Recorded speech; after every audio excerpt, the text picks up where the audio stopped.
Welcome to MilSpouse Matters, the podcast dedicated to encouraging military spouses. I'm your host, Jen McDonald, and I was a military spouse for nearly 30 years until my husband's retirement. I'm now the mom of 4 young adults, including 1 active duty son.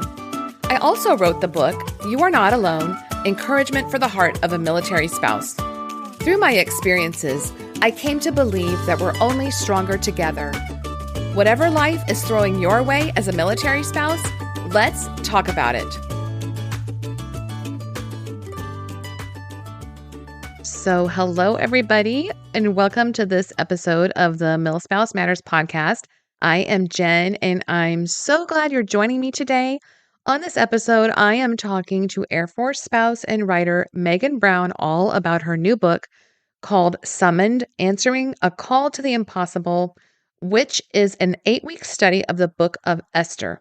And you are going to absolutely love her heart and passion for military families. We are talking about how to apply the life of Esther to your life, especially as a military spouse, her book and the process behind it and using it for a group. Then we talk about if it's a priority of yours to fit in Bible study and knowing where to get started. She has some advice about that and her work with Cru Military and considering herself a military missionary. So it's really interesting. She is super fun, and I think it's just going to fly by. So before we get to that, I wanted to mention a couple of things. So my book, You Are Not Alone, Encouragement for the Heart of a Military Spouse, is about to go into its 2nd edition. Super exciting. It was originally published in 2016, and we're making some updates. It's pretty much the same content. It's just going to be a little bit updated. New cover, some extra room for journaling, which might be helpful if you're trying to do like a book club or something like that. So I'll be looking for that, and I will be doing some giveaways as well.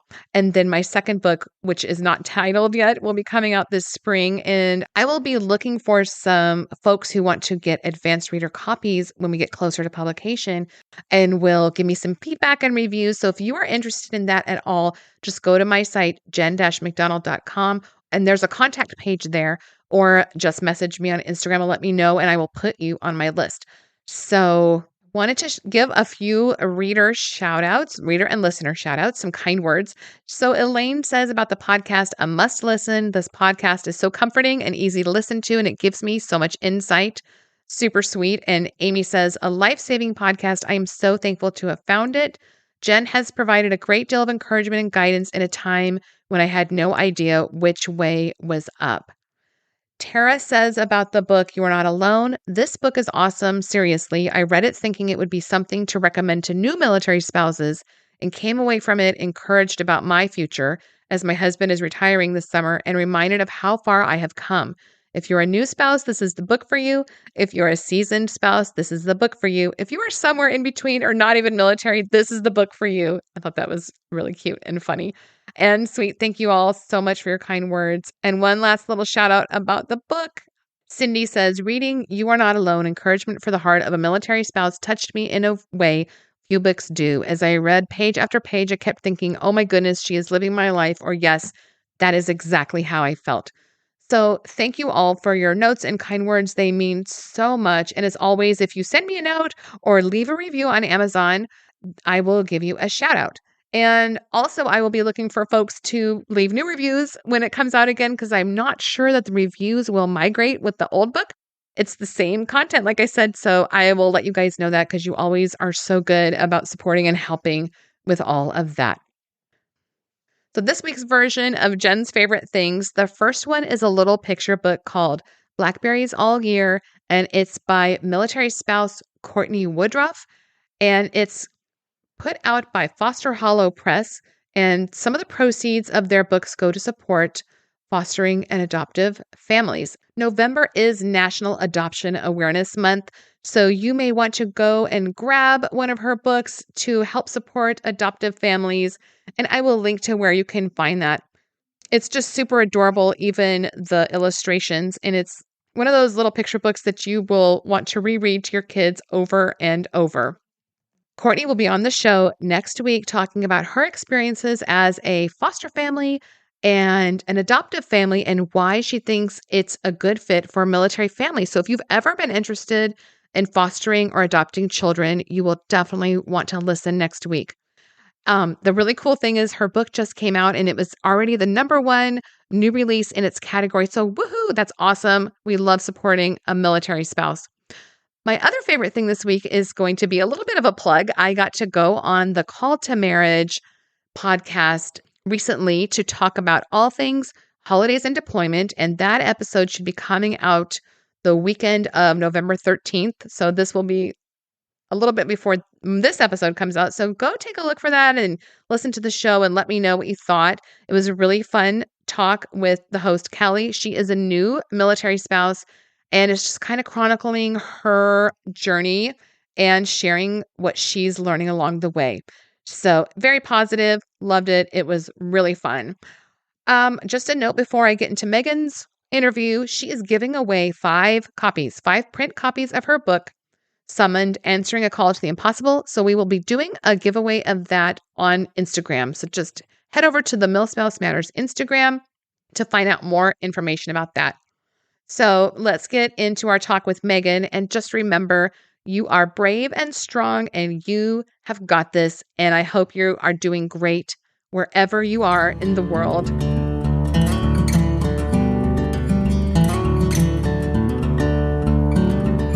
So hello, everybody. Today I am talking to Megan Brown, and she is a seasoned military spouse and military missionary. She is the military liaison for the Speak Up Conference Global Missions Military Scholarship and the 2019 Armed Forces Insurance Robins Air Force Base Military Spouse of the Year. She is passionate about military mission work and teaching and preaching about Jesus in and out of the local church. Her Bible study, Summoned, Answering a Call to the Impossible, published by Moody Publishers in Chicago, released in May 2021. She lives in South Mississippi with her husband, Keith, and their energetic kiddos. She is a Bible teacher, speaker, and freelance writer.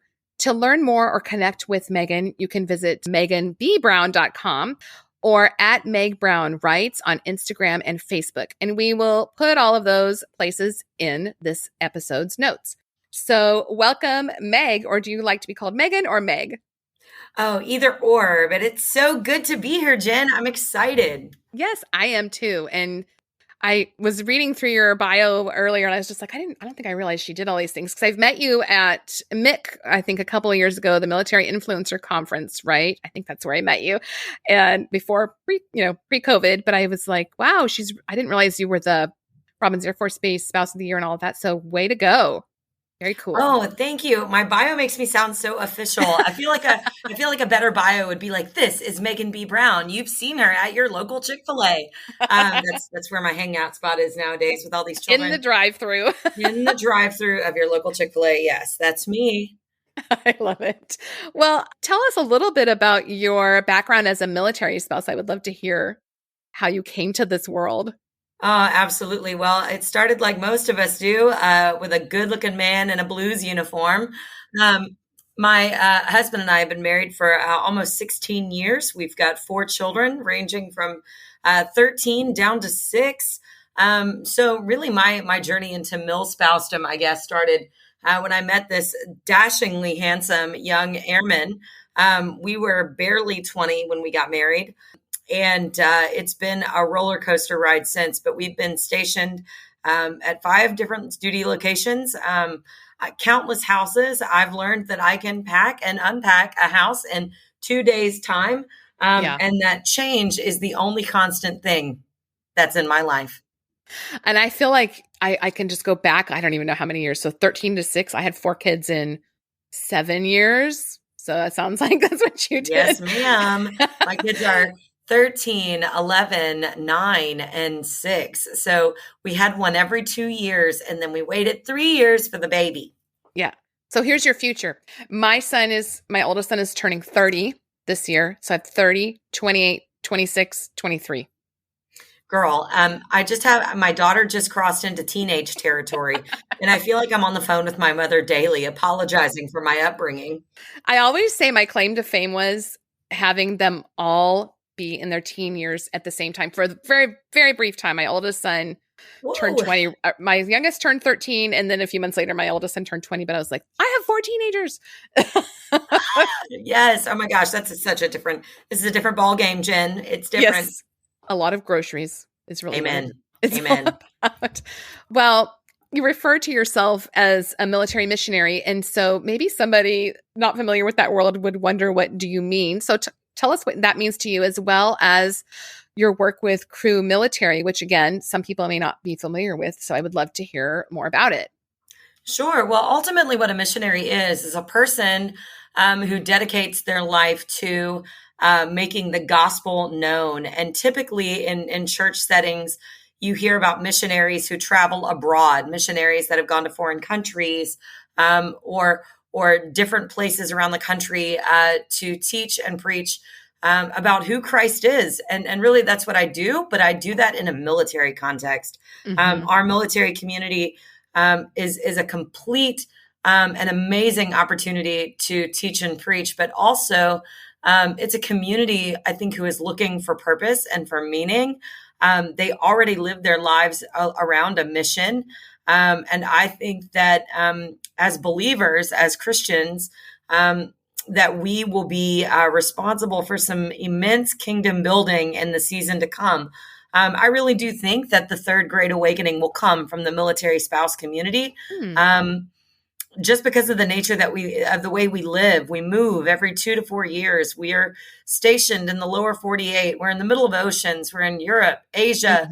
Mm-hmm. We have an immense opportunity, really an invitation from the Lord to carry his redemptive story to the four corners. And so as a missionary, I teach, I preach, I disciple, and then we release Christian leaders into living a missional life for Christ. I love that. I don't think I shared this with you, but back in the day, way years ago, because we were very young when we got married as well. And we had done some missionary work in Mexico, because I grew up in New Mexico. So our church did quite a lot of outreach down into Mexico. And so my husband and I would talk about, when he got out, that's what we were going to do. We were going to be missionaries. And kind of as the years went by, we realized it was sort of happening by default, because we were being sent all over the place. And so we felt very strongly to reach out in the little circle God had given us, wherever that might be, whether it was Guam or Germany or Hawaii. That was a really tough assignment. But, realizing that that is a way to, like you're saying, it's part of who you are, and the military just happens to be sending you all around the world, and you can kind of make that impact with the people around you and through your local church or through the chaplains, the chapel, and partnering with those folks, which it sounds like you have done through Cru Military. Yes, Cru Military was just a blessing for us. I've been a self-funded lone ranger, if you will, missionary for almost a decade. And basically what was happening is my husband, God love him, would take a third of his paycheck and would give it to me to do missions. Wow. So I was working 20 to 40 to 50 to 60 hours for free, discipling, running Bible studies, installing food pantries, ministering in and out of the local church, partnering with chaplains. And it was just so labor intensive. It was beautiful and it was wonderful. But it started impacting our family in the sense that I was telling my kids, hey, I'm really sorry you can't play sports. Mommy has to buy Bibles. Wow. Hey, I'm really sorry we can't go to this fun day at the amusement park. Mommy has to get curriculum. And it was getting to where we thought, okay, we're going to have to get some official support. And Cru Military was just an amazing way that I was able to come on as part-time field staff. And now I basically earn a paycheck through financial gifts and prayer supporters all over the country. And I can dedicate an enormous amount of time to Bible study leadership development, one-on-one discipling, and our family is blessed with a paycheck for me to stay dedicated to vocational ministry. Yes. I love that. Now, are they overseas as well? Cru Military, is it only stateside? Cru Military is everywhere. You can check it out at crumilitary.org online, but they have missionaries everywhere, and they've got this amazing framework that they do ministry with and for, and they have this vision of everyone knowing someone who truly follows Jesus, which is just such a beautiful vision. Because, man, don't we need connectivity and community and encouragement in our space in a Christian way? I think it's a beautiful mission. Oh, I love that. I love that. Well, I know when we were in Germany, and I don't think they were with their organization, I think it was another similar organization, but they made such a big impact to my kids' youth because my husband was deployed so much. And so they were people, and I didn't know that this existed until we lived in Germany, that people were being sent by these organizations to come live there near the base and work with the chaplain to do youth group. They did all kinds of stuff, trips, and they did some mission work.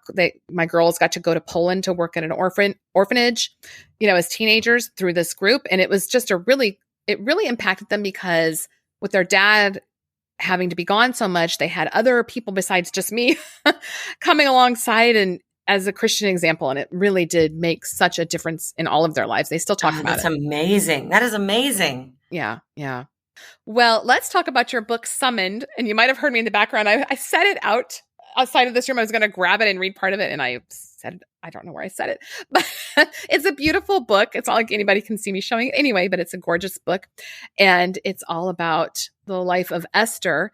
So tell us a little bit about it and what led you to write this study, and who did you have in mind as you wrote this Bible study?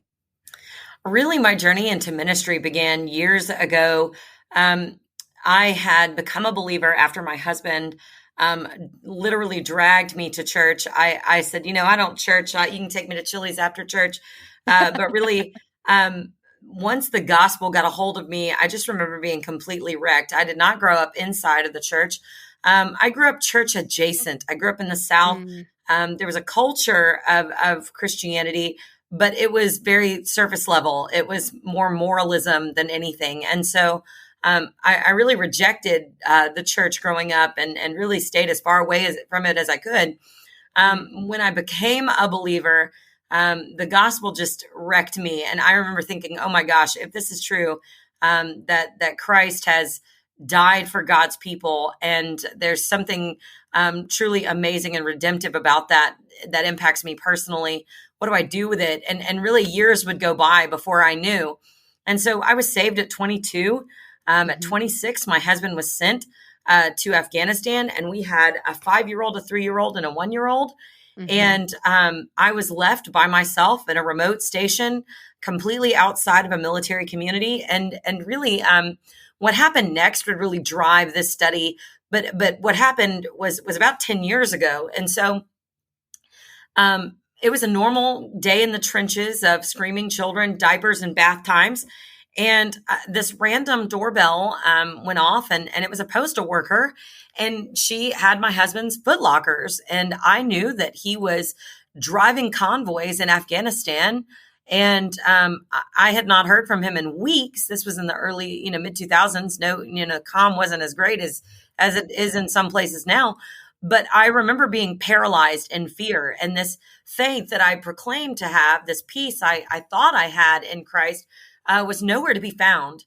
I remember panicking and thinking, oh my goodness, the life that I know is gone. I don't know how I'm going to do this. I let my mind wander to the most terrible places. And because I had never been discipled, no one in the church had taught me how to read my Bible, what it meant to pray. I experienced this most terrifying event by myself. And so I did what all of us do when we don't know what to do. I went to the Bible, but I did something really silly. I just looked at it and I flopped it on my coffee table. And I was like, all right, Lord, Genie, God, speak to me, this is the worst way to study your Bible, ladies. Don't do this. And so it fell open to First Thessalonians, and I read the whole book, and I had no idea what was going on or what I was reading. I could only grasp one sentence, and it was pray without ceasing. And I thought, well, I guess I'll do that. So I'm washing children off in the tub. Please, Lord, don't let my husband be dead. I'm wiping down counters, and I'm like, come on, Lord, I need him. I'm going through our daily routines, and all I can get out is please. And ultimately, I don't think it was the prayer that made any one particular thing happen or not. But I will say this about those honest and earnest prayers. God met me in those moments. And so fast forward 3 days, and a South Carolina number pops up on my cell phone. And I just knew it was the military, right? So I answered the phone. And it's my husband. They had shipped his stuff off without telling me because he had to move to a different base and his stuff wouldn't fit on the truck. So Oh gosh. they scared the daylights out of me, Jennifer. But I'll say this. While I was overcome with relief, simultaneously, I was consumed with conviction. I had this Bible, but I had no idea what it said. I was at a church, but I was not in a church. I professed to follow Christ, but I had no idea how to walk that out practically. And if you would have asked me then if that's where ministry for me began, I would have said, hands down, absolutely not. But now, 10 years later, I can say absolutely that is where ministry for me began. And so that was the really long answer to a short question of who is this Bible study written for? This Bible study is written for the women who may know of Christ, who may know about God, but who don't understand what that means in practicality. And really the reason I chose Esther, there's a lot of studies out on Esther. Be brave like Esther, be courageous like Esther. Just a disclaimer, this is not that study. The book of Esther is filled with racism, sex trafficking, and sorrow. It's a pretty dark story. But here's the heartbeat of the book. God is good when things are bad, and that God's goodness or faithfulness is most certainly not found in his provision of a perfect or pleasing life, and nor is it found in the prevention of painful things. Ultimately, God's goodness and his faithfulness is found firmly in the fact that he keeps his promises. And Esther and all of her people and the entire story were waiting on his promise, which was the promise of a savior. And he gave us that. And so I want to invite military spouses to review and take another look at their life and their story through the lenses that God is good when things are bad. And even though he feels far away or unseen, the truth is that he's not actually far.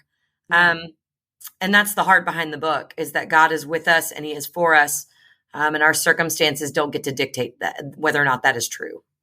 So I'm going to try to say this not crying because I love what you just said. And I think I had gone through a similar thing when my husband was in Afghanistan, a very scary thing I've written about before. And I think I had to come to the place of, what if that had it turned out where he came home? What if the outcome wasn't a good one? What would I still trust? And just some of the things our own family, I know listeners I've shared a lot of it. I lost my brother. We've lost other family members in this past year. And watching them walk through it and watching God's, care and comfort during those moments has just been monumental. And one of the things that, see, I'm trying not to cry. After my brother died, his 13-year-old, he said, we were so worried about him because what if this would shake his faith in God forever, losing your dad like that and watching him be sick? And one of the things he said was, I know I can trust God because my dad did. Because it still just kills me. And, this is my nephew. But it just distills down, you were completely wrecked, Megan, and did not know the outcome and somehow had to find something to hold on to. And I've always wondered how people cope with life when they don't have that anchor. And I really love what you said about being church adjacent. Like maybe a lot of people are like that. It's part of their culture. It's there, it's comfortable. It's part of how they grew up, but does it really mean anything? And it's in those moments where life wrecks you, which is going to happen to every person. It's going to happen. It is going to happen. Is when you find out what that faith means to you. Yeah. What a legacy your brother left. What a beautiful legacy. I know. To see a son who follows the Lord because of the faith of the father. And I think That's so good. And I think um, when I think about who this study is for, I think about all the women like me who found Jesus in a dark place. Hmm. All of us are war ridden. We've been at war for 20 years. Yep. Hmm. Even in the last few months, we've seen just some devastating things, and it is gut wrenching and heart wrenching.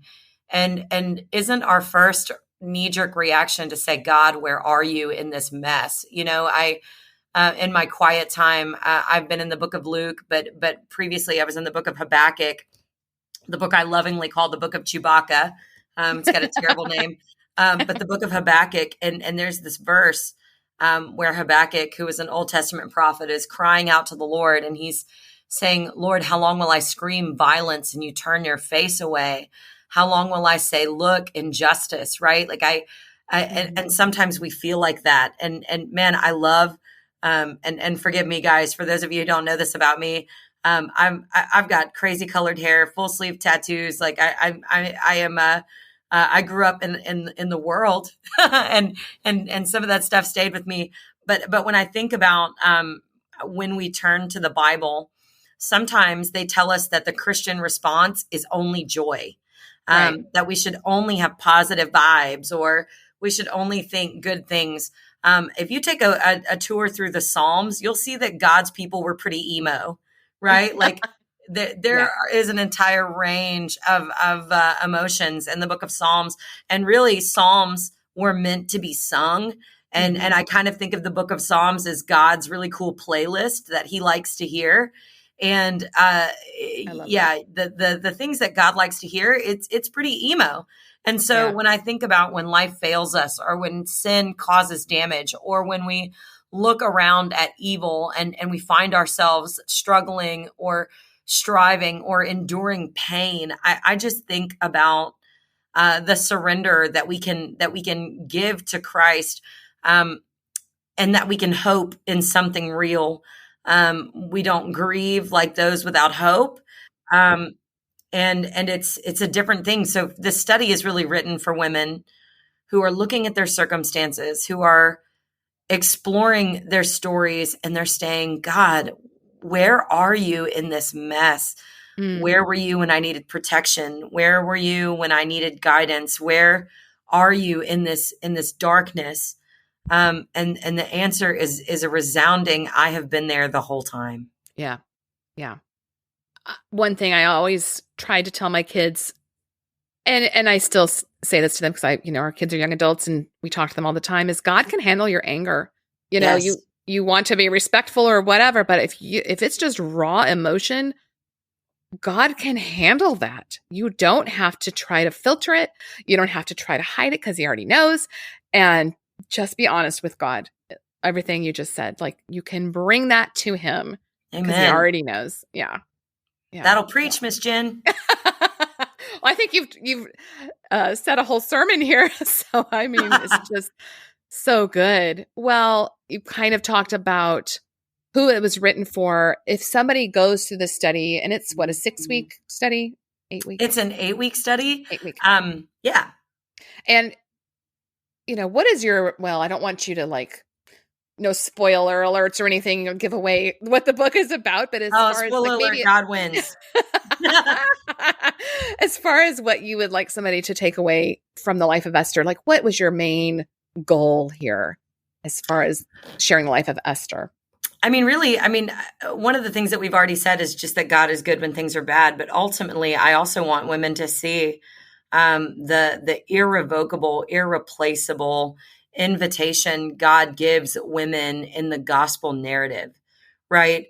Women are in and through this seemingly continual red thread from cover to cover of the Bible. Women have been involved, and there's a specific calling. The reason the book was called Summoned was because we wanted to tell women that they have an invitation from the Lord to serve him in a unique way. Christ gave us the Great Commission: go and make disciples by teaching and preaching and baptizing, and promise to be with us while we do this thing called kingdom building, right? And I think that sometimes we as women get lost in that calling, and we get distracted and diverted.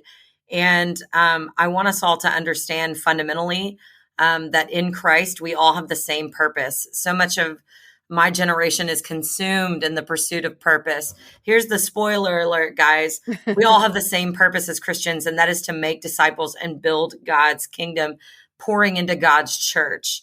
The way we do that, however, is contextualized. I am a military spouse, a mother, a homeschooler.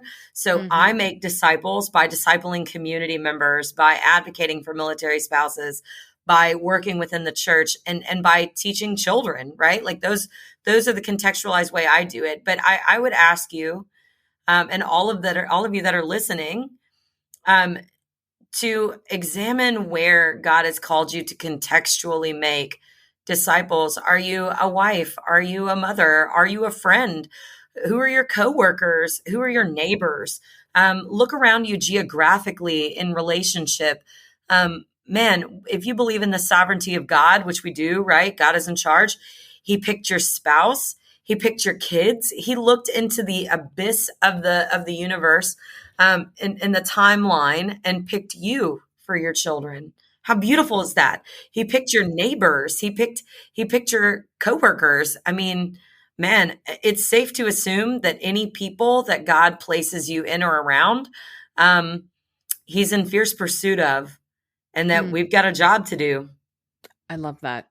I want to reiterate the part about being at home, because back when I was home with my young kids, I remember feeling just like, kind of like you said, like, where is my purpose? Who am I supposed to reach? I mean, and I was a homeschooler too.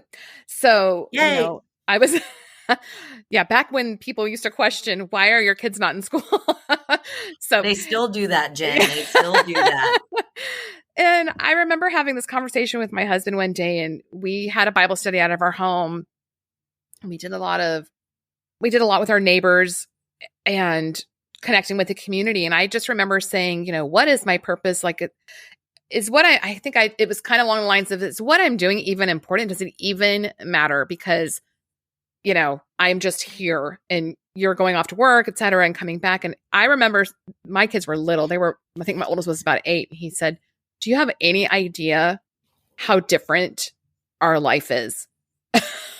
He said, just by existing, just by we would take cookies to our neighbors or invite them over. He goes, you are kind of insulated right now, but you're not seeing the effect. Like, it was so affirming of what we were doing and trying to do was having in our space. And that was really important for me to hear. And in fact, I'm going to be having a guest on next month about stay-at-home moms, because I realized I have not done justice to that topic. And I love that you just spoke to them and just, reaffirm that they have a purpose and a mission, and you can make a difference for God as you're washing dishes, as you're changing diapers, as you're homeschooling your kids, as you are going to the grocery store. That's all work that you can do for God. So, yeah. And it doesn't feel like sacred work, guys. I fundamentally understand that, having so many children in so many years. I will say this. I don't even remember where I read this, but it was formative for me. It was, every act is a small act of worship. Every small act of obedience was an act of worship. And really what I mean by that is every time I wiped off little sticky hands and please don't let me romanticize this, right? Like, there was this one day my husband came home and the baby had just thrown up on me. And I did my best to wipe it off with a baby wipe, but I missed that little fat fold in my neck, right? So like, it had been sitting there for a hot minute, and like, he came home and he just gave me this look like, girl, are you okay? You need a shower. You need to take a minute, baby. What are you doing? And so I don't want to romanticize it. I had postpartum depression. It was young motherhood, ate my lunch, beat me up, however you want to say it. But I'm old now, right? I'm old. I have these vivid colors to cover gray. But what I've learned in that is, one, you should not be mothering alone. Like, look for your people, look for your community, find your support. But most importantly you should be plugged into the life of a local church, not just to serve, not to be served, but to be communally worshiping the Lord with like-minded people who love you and care about you. That is what will carry you through the days where you think that there's not enough double shots of Starbucks in the world to Mhm. regain your sanity. Um, Mhm. the way that we did it was coming together around the word as a community. Mhm. And when I say, right after that season of, my husband and the scare, basically what happened is I made a commitment to the Lord that I was going to learn what was in that Bible. And so every night at 8:30, after the kids went to bed, I would get myself this big bowl of Bluebell ice cream. If you're from the South, you know what that Oh, is. yeah. Yes, And I do. then I would just read. I still didn't understand, but I just consumed books of the Bible. And when we moved to the Gulf Coast in 2014, um, I found myself in a church that made a big deal about understanding and interpreting the Bible correctly. And once I learned how to do it, Jen, I kid you not, I've been running up the stairs of the ivory tower and I haven't looked back. But Aw. in that, we gathered women in our living room, and really that's kind of the study is just fruit of an overage and overflow of this season of just gathering women in our living room with babies on the breast, babies on the floor, a Play-Doh nightmare in the kitchen, and Mhm. just seeking God together. I love that. And for me, we are in a different season because my husband retired from the military, and I felt like a little bit of a loss because you kind of have that instant community if you're living on base, you know? And so during COVID, there was somebody in our neighborhood put a thing out on our Facebook page and just said, are there any women that want to get together for a study? We're going to sit outside. We're going to be socially distant, but I'm dying here because everybody's churches had shut down all their small groups. And so we've had that this past year here where I live in Texas, where I had no idea there were so many Christians in my neighborhood until this gal put that note out. And how awesome is that? That is amazing. Amazing. Yeah, I love it. And I think I might have to recommend your book for our next study. We're in the middle of one right now, but I was looking at yours. I was like, this would be great for our group. Well, and I tell you what, Moody is amazing, and they give a 55% military discount to anything in the warehouse. So Oh, if you nice. call Moody on their customer service line, or you go to their website and email them your order and state that you're military, they'll give you 55% off anything in the warehouse. It's a Oh, cool that's place. incredible. That's Yeah. awesome. Well, before we close out, I thought I might ask you, Meg, to just share some tips I know for me, there's been seasons where it sounds like you're very exuberant about Bible study, and I'm sure that there's been drier seasons. And I know for me, there's been times where I'm just like, it's just like one more thing to do, and I push it aside. And then you all of a sudden go, I haven't opened my Bible in a week. I haven't looked at my Bible app in a week. And for those that are maybe having a hard time figuring out a way to fit in Bible study, especially with littles, do you have some ideas for them to kind of get started? Absolutely. Okay, so I am not going to be the lady that's like, you should get up earlier, right? That was the advice that I was given. Yes, It's like, it never hey, worked. It tired never worked. lady. Yeah. And I think for me, creating intentional space that you will be regularly getting into the word. Now, you can be one of those women that is like, man, every day, 1 hour before the kids get up. And if you are that lady, kudos to you. You're a Yeah. superhero. Um, for me, it's creating intentional space throughout our week where that is all I'm doing. And for me, that's weekly Bible study. That's my accountability group. That's women that pray with me. It's curating those spaces. Hmm. And it's when you have to marry your actions and intentions. Do you want a healthier prayer life? Find women who have healthy prayer lives or that are also looking for healthy prayer lives and hold each other accountable. What are you praying for? We had a group of us that met for years and we only asked each other 5 questions. What are you learning in your quiet time? How's your relationship with your spouse? How are you doing with your kids? Do you have anything that you need to confess before the Lord?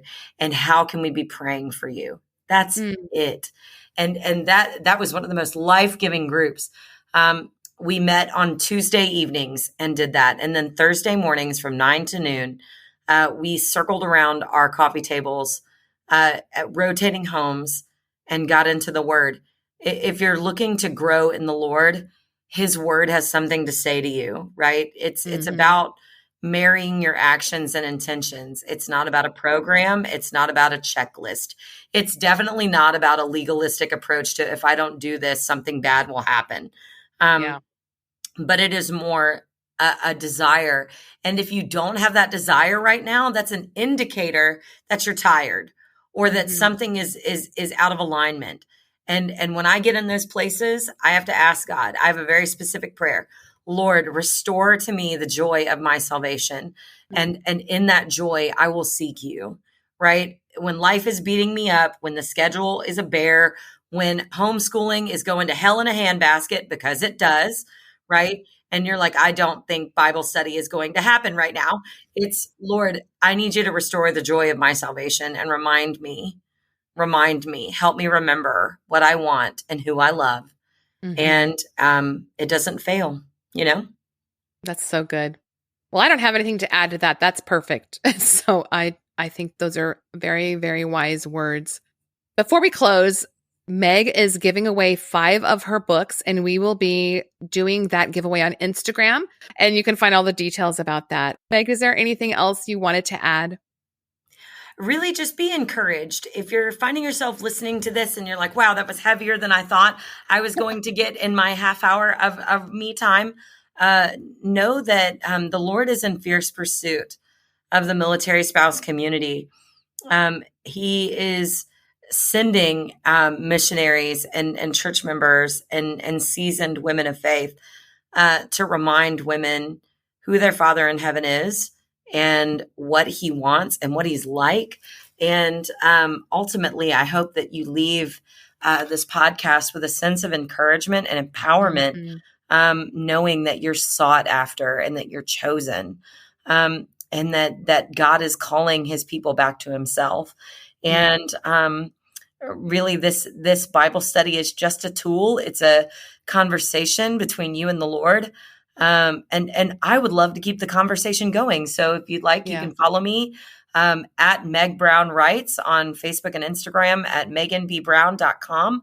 And you can check out more about what I do at Cru and how all that works together. And hopefully we'll stay connected and keep the conversation going. We'll have to bring you back for sure. Yay! That would be great. I think there's lots more to talk about. And just remember, her book is called Summoned. So look for that. It's by Moody Publishers. And like we said, we're going to do a giveaway. So thank you for generously donating those. That's awesome. And it was just so good to talk to you, Meg. I think there's somebody listening that needed to hear those words today and just be encouraged and remember who they are. And, folks that are looking to seek God more wholeheartedly, I think will be very, very encouraged by your words. So thank you so much for sharing. Amazing. Thank you for having me. Of course. And listeners, wherever you are in the world, I hope that you're doing great. And just look for all the places to connect with Meg in the show notes. And I will talk to you next time. And in the meantime, have a great week. Thanks for listening to the MilSpouse Matters podcast. Connect with me at milspousematters.com or on social media as @milspousematters. You can find my book, You Are Not Alone, Encouragement for the Heart of a Military Spouse, on Amazon and other booksellers. Love the show? Please leave a 5-star review in whatever podcast player you're listening, and then share it with someone else who could use it too. Until next time, have a great week.